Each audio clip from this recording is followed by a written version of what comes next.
Hi friends, welcome to Telugu cricket chat. IPL 2025లో match number 13 Punjab kings versus Lucknow super giants. ఈ రెండు teams అయితే already ఈ టోర్నమెంట్లో బౌనీ కొట్టారు. ముందుగా లక్నో సూపర్ జైంట్స్ అయితే వాళ్ళు ఆడిన రెండు మ్యాచ్ల్లో ఒక మ్యాచ్లో గెలిచారు, ఇంకొక మ్యాచ్లో చిన్న నారో మార్జిన్తో అయితే ఓడిపోయారు. At the same time Punjab Kings అయితే వాళ్ళు ఆడిన ఒక మ్యాచ్లో గెలిచారు. కాబట్టి ఈ రెండు టీమ్స్ అయితే ఆల్రెడీ టోర్నమెంట్లో బౌనీ కొట్టాయి. ఇక ఈ రెండింటి మధ్య హెడ్ టు హెడ్ షాట్స్ ఎలా ఉన్నాయి, ఏ టీంకి గెలిచే అవకాశం ఉంది, ప్లేయింగ్ 11 ఎలా ఉండబోతోంది చూద్దాం. ముందుగా మొదటిసారిగా మన ఛానల్ ఎవరైనా చూస్తుంటే దయచేసి సబ్స్క్రైబ్ చేయండి. ఇక వీడియోలోకి వెళ్ళిపోతే పంజాబ్ కింగ్స్ మరియు లక్నో సూపర్ జైంట్స్ మధ్య ఇప్పటి వరకు ఐపీఎల్లో 4 మ్యాచ్లు మాత్రమే జరిగాయి. ఆ 4 3 మ్యాచ్ల్లో మనకి లక్నో టీం గెలిస్తే ఒక మ్యాచ్లో మాత్రమే పంజాబ్ టీం గెలిచింది. దాన్ని బట్టి చూసుకుంటే ఓవరాల్ స్టాట్స్ అయితే మనకి లక్నో టీంకే ఫేవర్గా ఉన్నాయి. అట్ ద సేమ్ టైం ఈ రెండు టీమ్స్ మధ్య జరిగిన లాస్ట్ 2 మ్యాచ్లో కూడా లక్నో టీమే గెలిచింది. అయితే ఇక రేపు మ్యాచ్ జరగబోయే లక్నోలోని ఇకానా స్టేడియంలో పిచ్ ఎలా ఉండబోతుంది, ఇక్కడ స్టాట్స్ ఎలా ఉన్నాయి ఒకసారి చూసుకుంటే, జనరల్గా లక్నో పిచ్ అయితే మనకి 2023 వరకు అయితే కాస్త బౌలింగ్ ఫ్రెండ్లీగా ఉండేది, అంటే ముఖ్యంగా స్పిన్నర్స్కి కాస్త హెల్ప్ఫుల్గా ఉండేది. కానీ లాస్ట్ ఇయర్ ఐపీఎల్లో మాత్రం లక్నో పిచ్లో కూడా చాలా రన్స్ అయితే వచ్చాయి, 200+ రన్స్ కూడా వచ్చాయి లక్నో పిచ్లో.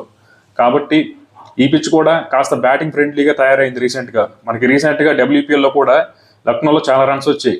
కాబట్టి లక్నో పిచ్ అయితే బ్యాటింగ్ ఫ్రెండ్లీగా తయారు చేస్తారా లేకపోతే స్పిన్ ఫ్రెండ్లీగా తయారు చేస్తారని చూడాలి. ఇక ఇకానా స్టేడియంలో స్టాట్స్ ఒకసారి కనుక చూసుకుంటే, ఈ స్టేడియంలో ఇప్పటి వరకు 14 ఐపీఎల్ మ్యాచ్లు జరిగాయి. ఫస్ట్ బ్యాటింగ్ చేసిన టీం 7 సార్లు గెలిస్తే, చేస్ చేసిన టీం 6 సార్లు గెలిచింది, ఒక మ్యాచ్లో రిజల్ట్ రాలేదు. దాన్ని బట్టి చూసుకుంటే ఫస్ట్ బ్యాటింగ్ చేయడమే మంచిది. కాకపోతే రీసెంట్గా జరిగిన ఆఖరి 5 మ్యాచ్ల్లో మాత్రం చేస్ చేసిన టీమే 4 సార్లు గెలిచింది, ఫస్ట్ బ్యాటింగ్ చేసిన టీం ఒకసారి మాత్రమే గెలిచింది. కాబట్టి ఈ పిచ్ అనేది కంప్లీట్గా మారిపోయింది లాస్ట్ ఇయర్. కాబట్టి ఇకానా స్టేడియంలో కూడా టాస్ గెలిస్తే చేజింగ్ చేయడమే మంచిది. ఈ గ్రౌండ్లో ఒకసారి స్టాట్స్ చూద్దాం. హైయెస్ట్ స్కోర్ వచ్చేసి ఈ గ్రౌండ్లో 235గా ఉంది, అది కూడా లాస్ట్ ఇయర్ వచ్చింది. అలాగే లోయెస్ట్ స్కోర్ అయితే 108గా ఉంది.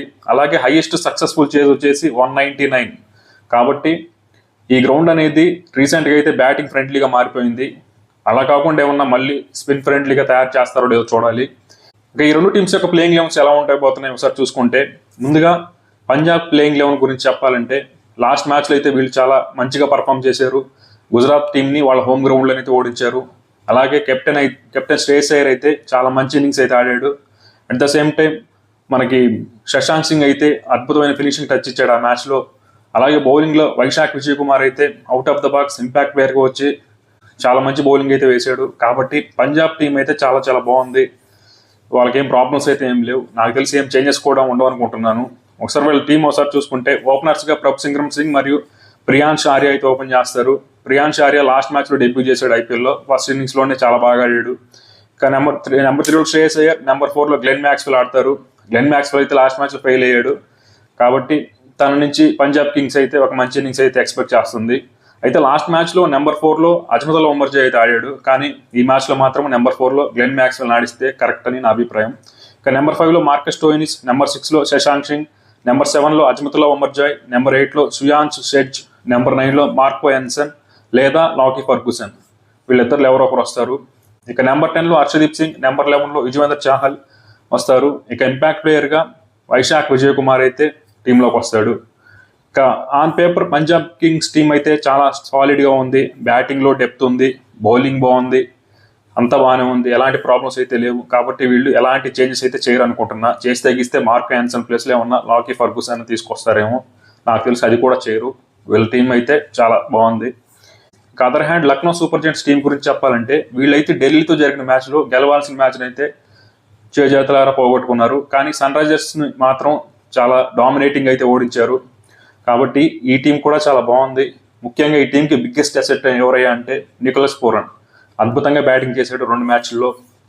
అలాగే బౌలింగ్లో కూడా వీళ్ళు ఇండియన్ యంగ్ స్పిన్నర్స్ అయితే చాలా బాగా పర్ఫామ్ చేశారు. కాబట్టి లక్నో టీం కూడా ఆన్ పేపర్ చాలా బాగుంది. మనం టోర్నమెంట్ స్టార్టింగ్లో లక్నో బౌలింగ్ వీక్ అనుకున్నాం, కానీ వీళ్ళ బౌలింగ్ అయితే ఇప్పుడు గాడిలో పడ్డట్టే కనిపించింది 2 మ్యాచ్ల్లో. ఇక వీళ్ళ ప్లేయింగ్ 11 చూసుకుంటే, మిచెల్ మార్ష్ మరియు ఎయిడెడ్ మార్క్రమ్ అయితే ఓపెన్ చేస్తారు. మార్ష్ అయితే 2 ఇన్నింగ్స్లో చాలా బాగా ఆడాడు, కానీ మార్క్రమ్ మాత్రం 2 మ్యాచ్ల్లో కూడా ఫెయిల్ అయ్యాడు. ఇక నెంబర్ 3లో నికోలస్ పూరన్, ఆ టీం యొక్క బిగ్గెస్ట్ స్ట్రెంగ్త్. 2 ఇన్నింగ్స్లో కూడా 70+ స్కోర్స్ అయితే చేశాడు. ఇక నెంబర్ 4లో రిషబ్ పంత్ అయితే అంత ఇంపాక్ట్ అయితే చూపించలేదు ఇప్పటి వరకు. ఇక నెంబర్ 5లో ఆయుష్ బదోని, నెంబర్ 6లో డేవిడ్ మిల్లర్, నెంబర్ 7లో అబ్దుల్ సమాద్, నెంబర్ 8లో షార్దుల్ ఠాకూర్ టీంలోకి రావటం వల్ల లక్నో సూపర్ జైంట్స్ టీంకి అయితే బౌలింగ్లో కాస్త సమస్యలు తీరినట్టే అని చెప్పొచ్చు. ఎందుకంటే లాస్ట్ మ్యాచ్లో 4 వికెట్స్ తీసాడు. At the same time first మ్యాచ్లో కూడా బౌలింగ్ బాగానే వేసాడు. కాబట్టి షార్దుల్ ఠాకూర్ ఇంక్లూజన్ అనేది ఖచ్చితంగా లక్నో టీంకి చాలా బాగా యూజ్ అయింది. ఇక నెంబర్ 9లో ప్రిన్స్ యాదవ్, నెంబర్ 10లో రవి బిష్ణోయ్, నెంబర్ 11లో ఆవేష్ ఖాన్ టీంలోకి వస్తారు. ఇక ఇంపాక్ట్ ప్లేయర్గా దిగ్వేష్ సింగ్ అయితే టీంలోకి వస్తాడు. ఇక ఈ టీం కూడా చాలా బాగుంది. ఆన్ పేపర్ మనకి బ్యాటింగ్లో ఫైర్ పవర్ ఉంది. బౌలింగ్లో కాస్త ఇన్ఎక్స్పీరియన్స్ ఉన్నప్పటికీ కూడా ప్రిన్స్ యాదవ్ మరియు దిగ్వేష్ సింగ్ లాంటి వాళ్ళు బాగానే బౌలింగ్ చేశారు. కాబట్టి ఈ టీం కూడా చాలా బాగుంది. ముఖ్యంగా నికోలస్ పూరన్ ఈ టీంకి బిగ్గెస్ట్ అసెట్. తను ఇలాంటి ఫామ్లో ఉంటే మాత్రం మనకి ఎల్ఎస్జి టీం అయితే ఆపడం చాలా చాలా కష్టం. At the same time Mitchell Marsh కూడా చాలా మంచి ఫామ్లో ఉన్నాడు. కాబట్టి లక్నో టీం అయితే చాలా బాగుంది.